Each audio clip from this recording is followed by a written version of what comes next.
Hello दोस्तों, मैं रूमा सिंह। स्वागत है आप लोगों का आपके अपने YouTube चैनल सीरियस स्टडी में। मैं आज आप लोगों के सामने फिर से एक बार हाजिर हुई हूँ और मैं लेके आई हूँ कि हिंदी में कारक कौन कौन से होते हैं और कितने प्रकार के होते हैं।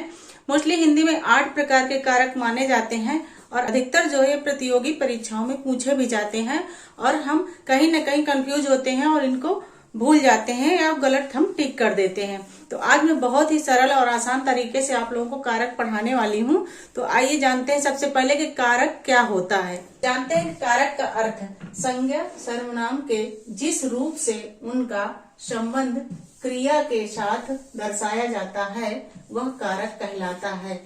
जैसे राम ने रावण को बाण से मारा।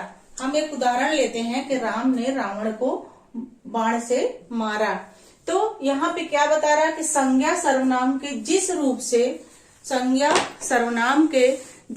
से क्रिया का संबंध बताया जाता है वो कारक कहलाता है।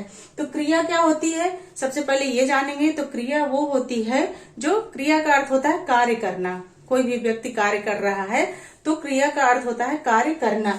जैसे राम ने रावण को बाण से मारा। अब राम ने क्या किया, रावण को बाण से मारा, तो मारना उसकी क्या हो गई, क्रिया हो गई। अब इसमें कह रहा कि हमारा कारक कहाँ होता है, कोई वाक्य है। जैसे हमारा ये पूरा वाक्य हो गया कि राम ने रावण को बाण से मारा, ये हमारा पूरा वाक्य है। ठीक, अब हम इसमें कैसे पहचाने कि इसमें हमारा कारक कहाँ लगा है। ठीक है, तो हमारा कारक क्या कहाँ लगा है। तो पहला हमारा क्या हो जाएगा, ने। राम के जस्ट बगल में लगा हुआ है ने, तो ने हमारा क्या हो जाएगा, ये कर्ता कारक हो जाएगा, कर्ता कारक हो गया। ठीक है, फिर ये रावण को हमारा क्या हो गया, कर्म कारक हो गया, कर्म कारक, इसकी पहचान चिन्ह है को। फिर बाण से मारा, किससे मारा, बाण से मारा, तो से हमारा क्या हो गया, करण कारक हो गया, करण कारक हो गया। ठीक है, तो राम ने रावण को बाण से मारा। अब इसमें हमारा ये जो है ये क्या है, ये कारक है। ठीक है, पहला, दूसरा और तीसरा। ठीक है, ये क्या हो गया, ये सारे जो है ने को से, ये जो है क्या हो गए, हमारे कारक हो गए जो किसी वाक्य के साथ मिलके, ठीक है, संज्ञा या सर्वनाम के साथ मिलके संबंध बनाते हैं और वाक्य को पूरा करते हैं। अगर हम इसी उदाहरण को ऐसे लिख दें कि राम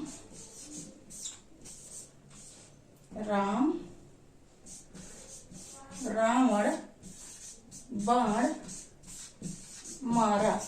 ठीक है, तो क्या ये हमारा वाक्य पूरा होता है, नहीं पूरा होता है। राम रावण बाण मारा, ठीक है, तो ये हमारा क्या हो गया, वाक्य पूरा नहीं हो रहा।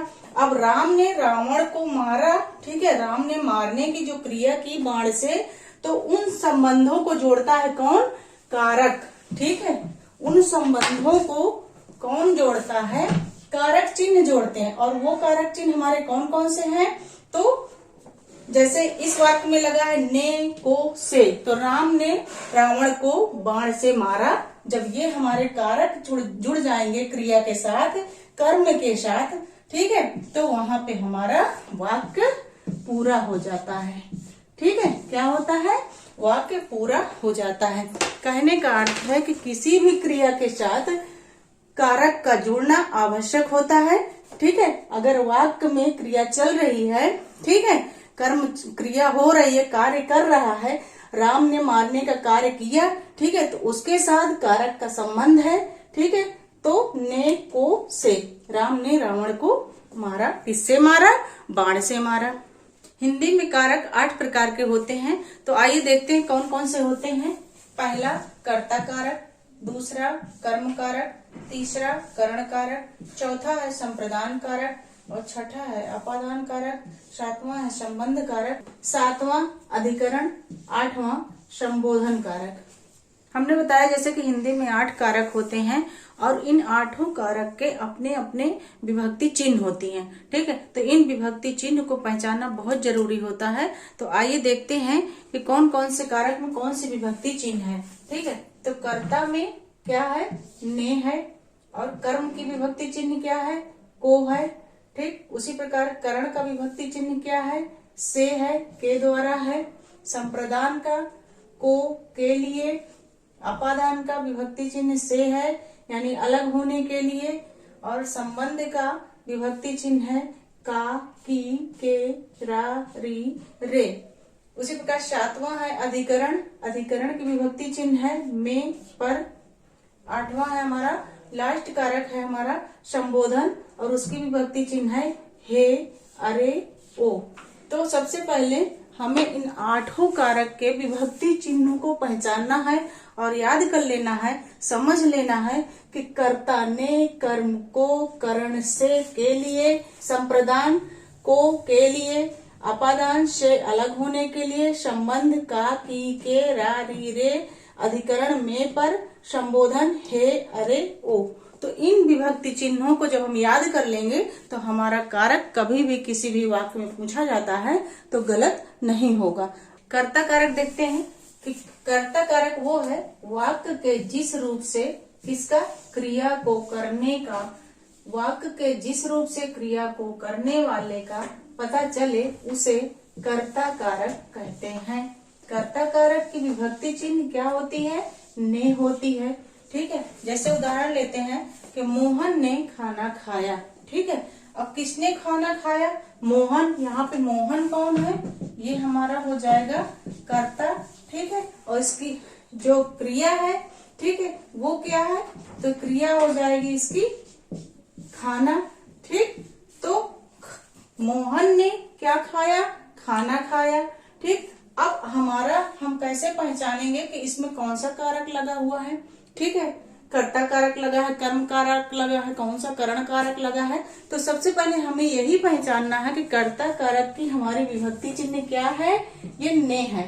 ठीक है, तो जब हमें पता होगा कि कर्ता कारक की विभक्ति चिन्ह ने है तो हम झट से पहचान लेंगे कि ये जो ने लगा हुआ है, ठीक है, मोहन के बाद यानी कर्ता के बाद जो ने लगा हुआ है ये आपका क्या है, ये कारक है। ठीक है, और कौन सा कारक है, तो ये कर्ता कारक है आपका। ठीक है, क्योंकि इसकी विभक्ति चिन्ह क्या है, ने है। ठीक है, विभक्ति चिन्ह इसकी ने है। ठीक, तो मोहन ने खाना खाया। अगर अब इस वाक्य को आप अगर कारक हटा देते हैं, सीधे कहते हैं कि मोहन खाना खाया। ठीक है, मोहन खाना खाया, तो उसके क्रिया के साथ क्या होता है, कोई संबंध नहीं हो रहा है। तो क्रिया के साथ संबंध बनाने के लिए यानी किसी संज्ञा या सर्वनाम के साथ क्रिया के साथ जो जोड़ा जाता है उसका संबंध होता है, वही कारक हमारा कहलाता है। तो मोहन है, मोहन कौन सी क्रिया कर रहा है, खाने की क्रिया कर रहा है। अब मोहन और खाने के बीच जो जोड़ रहा है, संबंध बना रहा है, वो हमारा क्या कर रहा है, कारक कर रहा है। कौन सा कारक कर रहा है, कर्ता कारक कर रहा है, क्योंकि यहाँ पे मोहन ने, और ने क्या है, ये हमारी कर्ता कारक की विभक्ति है। तो हम इसको झट से पहचान जाएंगे कि ये वाक्य हमारा, ठीक है, इसमें कौन सा कारक लगा है, तो इसमें हमारा कर्ता कारक लगा हुआ है। ठीक है, अब अगला उदाहरण हम लेते हैं कि राम ने कविता पढ़ी। ठीक है, राम ने कविता पढ़ी, तो राम ने क्या पढ़ी, कविता पढ़ी। ठीक, अब कृष्ण ने, अगला उदाहरण, कृष्ण ने सुदामा की सहायता की। ठीक है, कृष्ण ने किसकी सहायता की, सुदामा की सहायता की। तो ये ने है, तो झट से पहचान जाएंगे कि ये हमारा कर्ता कारक है। और बहुत सारे ऐसे वाक्य होते हैं जिसमें ने छुपा होता है। ठीक है, हमारा जो कारक होता है वो छुपा हुआ होता है। जैसे कि ये शब्द है हमारा मैंने। ठीक है, पुस्तक पढ़ा। ठीक, तो मैंने में अगर हमारा किसी भी शब्द में जुड़ा हुआ ने है तो ये भी हमारा जो है क्या हो जाएगा, कर्ता कारक ही हो जाएगा, क्योंकि ने हमारी जो है क्या है, वो विभक्ति चिन्ह है, किसकी है, कर्ता कारक की है। ठीक है, तो इसको हम झट से पहचान जाएंगे कि ये हमारा जो है क्या है, ये कर्ता कारक है। ठीक, तो कर्ता कारक में क्या होता है कि ने को पहचानना है। किसी भी वाक्य में शुरुआत में होता है क्या है, अब जैसे हमारा ये वाक्य है कि राम ने कविता पढ़ी, ठीक है, तो हम इसको झट से समझ जाएंगे क्योंकि हमने विभक्ति इसकी याद कर ली है। ठीक है, तो कहने का मतलब है कि कर्ता कारक में कर्ता पे प्रभाव पड़ता है। किसका पड़ता है? कर्म का पड़ता है। ठीक है, तो यहाँ पर कर्ता पर सीधे प्रभाव पड़ता है। यहाँ पे बताते हैं आपको कि कर्ता पर किस पर प्रभाव पड़ता है? कर्ता पर, यानी कर्ता जो है उस पे सीधे प्रभाव पड़ता है किसी भी कार्य का।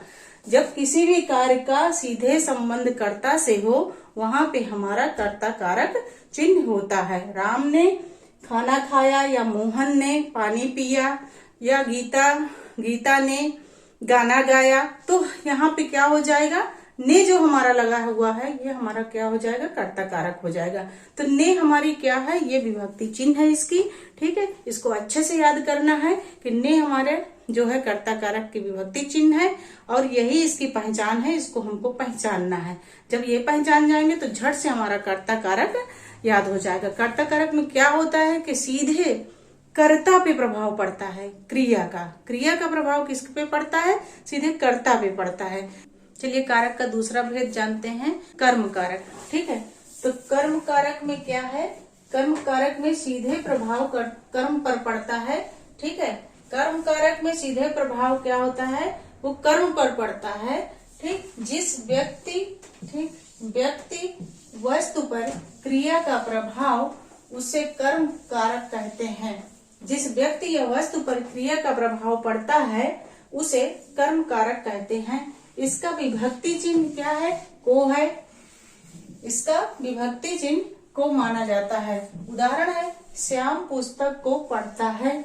ठीक, तो अब हम कैसे पहचानेंगे इस वाक्य में कि कौन सा कारक लगा हुआ है? तो इसके लिए पहचानने के लिए हमने आपको बार बार बताया कि हमको सबसे पहले कारक की विभक्तियां याद करनी पड़ेंगी। ठीक है, जितने आपके कारक हैं तो उनकी विभक्तियों को याद करना पड़ेगा और जब ये हमारी विभक्तियां तैयार हो जाएंगी तो हम कारक को बहुत आसानी से पहचान लेंगे। तो जैसे कि कर्म कारक का विभक्ति चिन्ह क्या है? को है, हमने आपको बताया। तो यहाँ पे क्या लगा हुआ है इस वाक्य में? श्याम पुस्तक को पढ़ता है। ठीक है, अब कौन पढ़ता है? श्याम पढ़ता है। ठीक है, तो क्या कह रहा है कि इसका प्रभाव कर्म पे पड़ता है। तो कर्म क्या कर रहा है? पढ़ने का। ठीक है, क्या कर रहा है? श्याम क्या कर रहा है? कौन सा कर्म कर रहा है? पढ़ रहा है, यानी पढ़ाई कर रहा है। ठीक है, तो ये वाला कर्म कर रहा है। ठीक, अब जैसे कि हमने आपको परिभाषा बताई कि किसी व्यक्ति या वस्तु पर, ठीक है, व्यक्ति या वस्तु पर क्रिया का प्रभाव पड़ता है वहां पे कर्म कारक चिन्ह होता है। तो अब हमारे यहाँ पे क्या है? हमने वाक्य जो आपको दिया इसमें श्याम क्या हो गया? हमारा व्यक्ति हो गया। ठीक है, और इसके साथ हमारा पुस्तक भी लगा हुआ है। ठीक है, तो पुस्तक क्या हो गई? हमारी वस्तु हो गई। ठीक है, और को हमारा क्या हो गया? ये कर्म कारक हो गया। ठीक, ये कारक हो गया। ठीक, और पढ़ता क्या हो गई? ये श्याम की क्या हो गया? कर्म हो गया। कौन सा काम कर रहा है? पढ़ने का काम कर रहा है। ठीक, तो इस वाक्य को कहने का मतलब कि कारक हमारा कहाँ यूज होता है? यानी वाक्य को जोड़ने में यूज होता है। ठीक, श्याम पुस्तक को पढ़ता है। तो अब हमें यहाँ पहचानना है कि कर्म कारक क्या है। तो इसकी अगर विभक्ति चिन्ह आपको पता है कि को है तो आप झट से वाक्य में पहचान जाएंगे कि ये को लगा हुआ है। तो यहाँ पे हमारा कौन सा कारक हो जाएगा? कर्म कारक हो जाएगा। आइए कुछ उदाहरण और लेते हैं जिससे आसानी से समझ में आ जाता है। उदाहरण लेते हैं। पहला, अध्यापक छात्र को पीटता है। ठीक है, दूसरा एग्जाम्पल है, उदाहरण है हमारा, राम को बुलाओ। ठीक है, तीसरा एग्जाम्पल है, माँ बच्चे को सुला रही है। यानी को हमारा आ रहा है उदाहरण में, तो क्या हो जाएगा? हमारा कर्म हो जाएगा। ठीक, कर्म कारक हो जाएगा। ठीक, यहाँ भी हमारा को आ रहा है तो कर्म कारक हो जाएगा। ठीक, और तीसरे एग्जाम्पल में भी को आ रहा है तो हमारा क्या हो जाएगा? कर्म कारक हो जाएगा। यानी इसका पहचान चिन्ह जो है, विभक्ति चिन्ह क्या है? वो को है। और वाक्य में अगर को आ रहा है, ठीक है, तो झट से हम पहचान जाएंगे कि ये हमारा कर्म कारक विभक्ति लगी हुई है और हमारा कर्म कारक है। लेकिन कर्म कारक में बहुत सारा कंफ्यूजन होता है, ठीक है, कहीं कहीं पर को का लोप हो जाता है वाक्य में, तो वहां पे हमसे गलतियां होती हैं अक्सर ऐसे कि हम कंफ्यूज हो जाते हैं और पहचान नहीं पाते हैं, तो वहां पे हमारा क्वेश्चन जो है गलत हो जाता है। तो इसको पहचानने के लिए मैं बहुत ही आसान सा तरीका बताती हूँ आप लोगों को, जिससे आसानी से समझ में आ जाएगा और आपका कभी भी कर्म कारक गलत नहीं होगा। तो आइए देखते हैं कि कर्म कारक में, ठीक है, कर्म कारक में क्या होता है, कहीं कहीं पे विभक्ति चिन्ह का लोप हो जाता है, यानी चिन्ह जो होता है उसका क्या होता है, चिन्ह हमारा जैसे को है, ठीक है, और ये इसका क्या हो जाता है, लोप हो जाता है, यानी छिप जाता है। क्या होता है, छिपा होता है, ठीक है, छिपा हुआ होता है। जैसे हमारा वाक्य है सीता फल खाती है, ठीक है। अब ये हमारा वाक्य है और इसमें पूछा जा रहा है कि कौन सा कारक लगा हुआ है, तो हम इसको कैसे पहचानेंगे। तो सबसे सरल तरीका है कि सीता क्या खाती है, ये क्वेश्चन बन रहा है, सीता खाती है, क्या खाती है, तो हम यहाँ पे क्या है, यहाँ पे सीता फल को खाती है, क्या है, ये लोभ है, ठीक है, जो हमें दिखाई नहीं दे रहा, ठीक है, दिखाई नहीं दे रहा है, ठीक है, क्या नहीं दिखाई दे रहा है, जो कर्म कारक है उसका जो चिन्ह है उसका लोप हो गया है। हमारा वाक्य है सीता फल खाती है, ठीक है, लेकिन को का लोप है, छिपा हुआ है, ठीक है, तो सीता फल को खाती है, ये वाक्य हमारा पूर्ण हो रहा है। लेकिन जब हम इस वाक्य को लेते हैं कि सीता फल खाती है, तो ये वाक्य हमारा क्या होता है, ये अधूरा वाक्य है, ठीक है, वाक्य हमारा क्या है, अधूरा वाक्य है। और जब हम इसमें को जोड़ देते हैं, यानी कर्म कारक की विभक्ति को जोड़ देते हैं, सीता फल को खाती है, तो वाक्य हमारा क्या हो जाता है, ये वाक्य हमारा पूरा हो जाता है, ठीक। तो इस तरह कहीं कहीं पे होता है कि कोई कोई वाक्य ऐसा भी होता है कर्म कारक में कि हमें कंफ्यूजन पैदा करता है, तो हमको इसको ध्यान देना है और इस लोप वाले चिन्ह को पहचानना है कि यहाँ पे हमारा कौन सा कारक सेट होता है, ठीक है। अब कहने के लिए हम कह सकते हैं कि यहाँ हम ने भी तो लगा सकते हैं, यानी सीता के बाद हम ने लगा सकते हैं, ठीक है, जैसे हमने फल के बाद को लगाया। लेकिन नहीं, अगर आप सीता के बाद ने लगाते हैं तो क्या आपका सब पूरा सही हो रहा है, नहीं हो रहा। देखिए जैसे कि पढ़िए इसको, सीता ने फल खाती, तो क्या ये आपका वाक्य पूरा हो रहा है, सही हो रहा, नहीं हो रहा है, ये वाक्य आपका क्या हो जाएगा, गलत हो जाएगा, ठीक। तो इसलिए हमको वाक्य को सही भी बनाना है और उस वाक्य को सही बनाने में जो विभक्ति हमारी लग रही है कारक की, उसी को हमको लगाना है, ठीक। तो इसलिए यहाँ पे हम इसको ने को हटा देंगे, तो ये हमारा सीता फल को खाती है पूरा वाक्य होगा। और हमारा यहाँ पे कौन सा चिन्ह होगा, कर्म कारक का चिन्ह होगा, को होगा, ठीक है। समझ में आया सबको। अगला एग्जाम्पल देखते हैं कि गीता सितार बजा रही है, ठीक है, इसको भी उसी तरह समझ लीजिए कि गीता सितार बजा रही है, ठीक, गीता सितार बजा रही है, ठीक। लेकिन ये वाक्य क्या है, हमारा अधूरा है, पूरा नहीं है, ठीक है, अधूरा वाक्य है। लेकिन यहाँ पे क्या है, कौन से हमारा जो कर्म कारक का जो चिन्ह है हमारा को, उसका लोप है, इसको हमको पहचानना है, ठीक है। तो हम यहाँ पे क्या है, किस चीज का लोप है, को जो विभक्ति है कर्म कारक की उसका लोप है, ठीक है। जब इसको हम यहाँ लगा देंगे तो ये वाक्य हमारा क्या हो जाएगा, गीता सितार को बजा रही है, तो ये हमारा वाक्य पूरा हो जाएगा और हमको पता चल जाएगा कि यहाँ पे कर्म कारक की विभक्ति लगी हुई है, को छुपा हुआ है, लोप है जो हमें दिखाई नहीं दे रहा। हमको सेंटेंस में जो कारक चिन्ह लगाना है तो उसको ये भी देखना है कि हमारा वाक्य भी पूरा सही बने, वाक्य हमारा अधूरा ना हो या गलत ना हो, वाक्य का सेंटेंस हमारा पूरा सही जा रहा हो, ठीक है। तो समझ में आया सबको कि गीता सितार को बजा रही है, ठीक है। अब कहीं कहीं पे ये भी होता है कर्म कारक में बहुत ही ये कंफ्यूजन पैदा करता है, तो आप लोगों को समझना है। ठीक है, कहीं कहीं पे इसमें क्या होता है कि दो कारक की विभक्तियां आ जाती हैं। ठीक है, विभक्ति चिन्ह दो कारकों की आ जाती हैं तो भी कंफ्यूजन पैदा करता है। तो आइए उसको आगे जानते हैं कि अगर दो विभक्ति चिन्ह आ गई हैं, एक आ गई है मान लीजिए कि कर्म कारक की, ठीक है, दूसरी आ गई कर्ता की, तो अब हम कैसे पहचाने कि हमें कौन सा लगाना है। ऑप्शन में हमारे 4 ऑप्शन है, कर्म कारक भी है, कर्ता कारक भी है, तो हम किसको लगाएं किसको ना लगाएं, तो इसको आइए समझते हैं।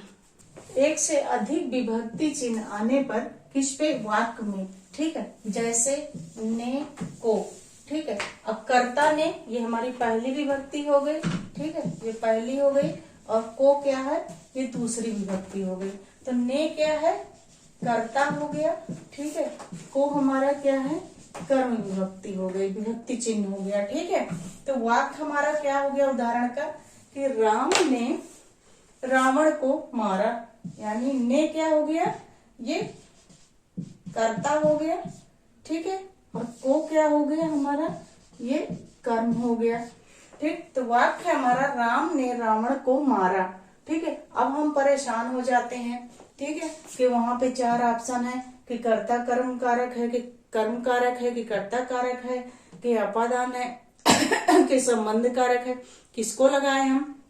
यहाँ ने भी है और यहाँ को भी है, तो हमको ये करना है, इसमें ये है कि जो हमारा लास्ट में आएगा यानी अंतिम में आएगा, इसको हम ओके करेंगे। ठीक है, इसको हम सही करेंगे। ठीक, सही हमारा ऑप्शन क्या होगा, को होगा। ठीक है, जो हमारा है कौन सा, कर्म कारक। ठीक, यानी जो अंतिम में आएगा, वाक्य के अंतिम में आएगा, वो हमारा सही ऑप्शन होगा। ठीक है, तो सही ऑप्शन हमारा क्या होगा, कर्म कारक होगा, जिसकी पहचान है को। यानी दूसरा एग्जाम्पल देखते हैं कि गोपाल ने राधा को बुलाया। ठीक है, तो इसमें भी वही है, अगर दूसरा ऑप्शन हमारा को है, ठीक है, को विभक्ति चिन्ह किसकी है, कर्म की है, तो हम इसको टिक करेंगे, इसको हम सही करेंगे। ठीक है, कर्म को हम सही नहीं करेंगे, कर्म को हम, कर्ता को हम सही नहीं करेंगे। ये क्या है हमारा, कर्ता है। वाक्य हमारा क्या हो रहा है, गोपाल ने राधा को बुलाया, तो जो लास्ट में यानी अंतिम में हमारी विभक्ति चिन्ह आती है वाक्य में, उसको हम सही करेंगे, उस ऑप्शन को हम सही करेंगे। यानी किसी वाक्य में हमने क्या बताया आपको कि कहीं कहीं पर विभक्ति चिन्ह एक ही वाक्य में 2 आ जाती हैं। ठीक है, तो हमको जो अंतिम वाली विभक्ति होती है उसको हमको सही करना है, वही हमारा सही ऑप्शन में रहेगा। अगला देखते हैं कि इसकी ट्रिक है कि एक से अधिक विभक्ति चिन्ह आए वाक्य में, तो अंतिम वाले को ही हमको लगाना है।